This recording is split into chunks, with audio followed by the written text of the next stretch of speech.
Hello everyone, welcome to my podcast, The Hidden Power. I'm your host, Dr. Susan Koruthu, life psychologist and mind wellness coach.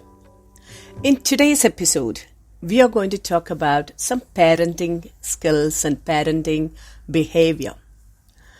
Will too much love spoil your child? When I work with parents and kids, I have heard this from parents. Sometimes parents are really tough.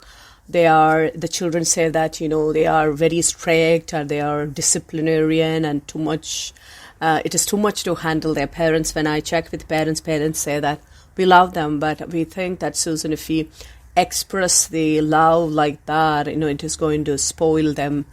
I have heard this many times. So, from my experience and what I have learned, I would say, if somebody asked me, will too much love spoil your child? I would say yes, definitely. But it will spoil your child if only the love that you have towards your child is blind. Definitely, your blind love will spoil your child. Your kids want love. They want love from you. But you should not get blind in your love. And I have seen parents who get, into that blind behavior, or they become blind in their love, and they get into lots of behavior which are not right for their kids. And sometimes it's only maybe one parent. And if that parent is powerful, the other parent is helpless to manage the entire situation, and the child just get everything, and from the parent who has got blind love, and that's enough for your child to get spoiled. When you're blind in love, you see only the pleasure you and your child get from that loving relationship, that you call it as a loving relationship, but I would say it is a pleasurable relationship you both share. So it can spoil your child and deviate from attaining the right level of growth and development for your child, because the child requires the character development, the personality development, the value development, their ego development, and many, many, many more if you think like that. So you tend to give everything to your child wishes to have, and you struggle to give your kids a hassle-free life.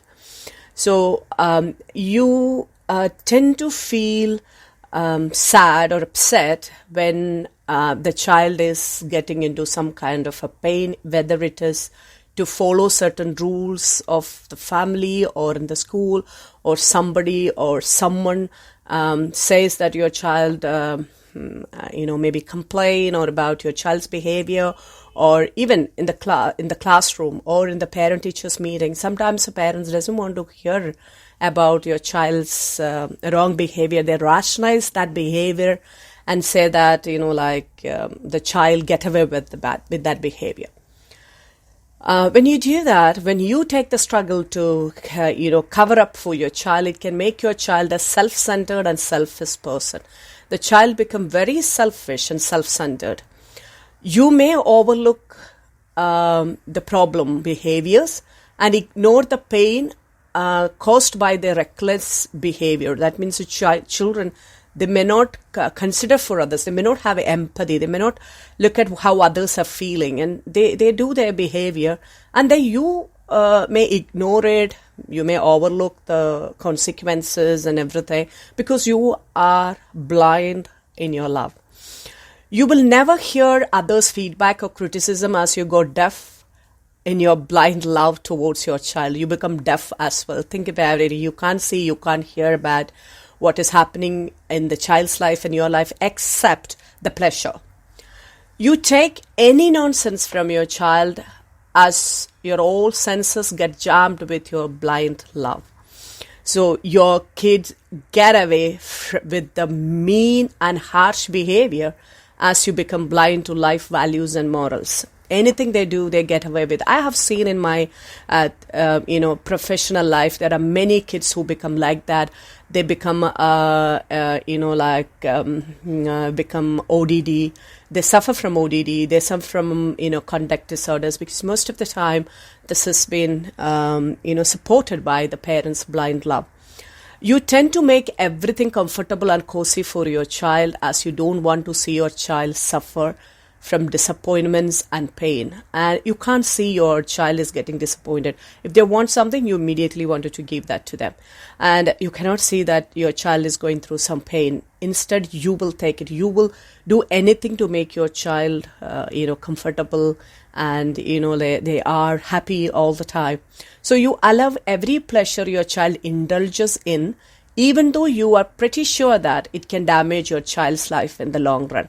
I have seen parents sometimes, they say when the child is addicted to, I'm a person who always say that video games are good. There are a lot of good things about video games. They can, their attention, their quick decision making, their more fine motor skills. There are a lot of things that can be improved through video games. And, when they are studying and they have very productive activity, they want to relax their mind. A good video game. I'm not talking about, something which is, kind of a very harsh and very, damaging or destructive games. But when the children play that, they can get that kind of a help, to boost their memory, their creativity, their innovation, their critical thinking, everything. But when they are addicted to it, that is where we face a problem. So many a times the children are addicted to the video games and things like that. I can see that a blind love there from the parent. They say that, you know what, my child, when he gets a mobile or when he gets something, I can see that he's extremely good in it. And, they know many things that we don't know. Oh, these today's kids are so smart. They're so intelligent. They know everything. We don't know what, that much. And, all these kind of things are boasting their, kind of that, ego, which is, I would say it is not required. So you need to be clearly understanding what your child is, and by saying that, by doing that, you are encouraging your child to enter into a life or a behavior that can be damaging for their life in the long run. So you tend to rationalize all his bad behavior, nasty attitudes, and inappropriate emotional outbreaks in a later stage, as when they become teenagers or something, that I can see that they rationalize all this, maybe because of they are like this, like teenagers, how they are, right? He was a very nice child before.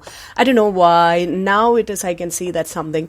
You know why you rationalize? Because you know that the behavior is the after effect of your blind love.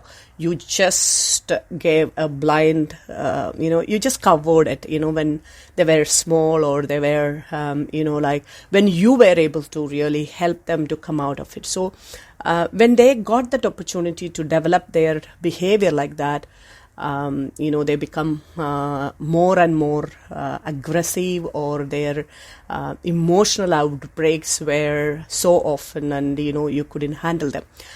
You will forget a parent's key responsibility as a tough mentor when you are blind in your life. So a parent has to be a mentor who's a very tough mentor. You have to be firm and tough in your parenting responsibilities.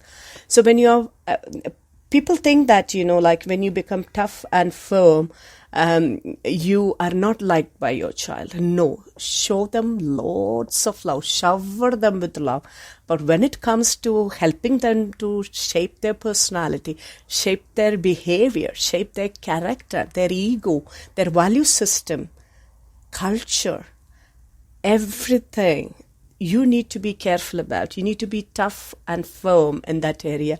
You need to make them understand that I love you, Lord. You are my child. I want you to be successful. I want you to be living a very good life. And I wanted to look at that and feel the happiness within me to see you successful.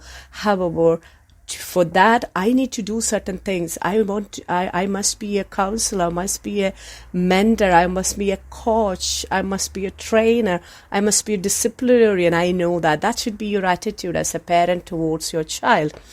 You love your child abundantly, but never be blind in your love as a parent. So as a parent, you have enormous power. There are a lot of power. You're a powerhouse, I would say. So you must understand the hidden power within you. As I said earlier, You are a powerhouse of human energy. You must sense it, feel it, and make use of that energy in shaping your child's future.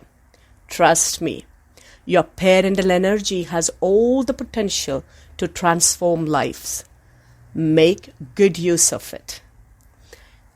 At the same time, invest in yourself in the best way possible, because that is, when you are investing in your life, that is the best ever investment you can make, and your life will be the best project you will be working on.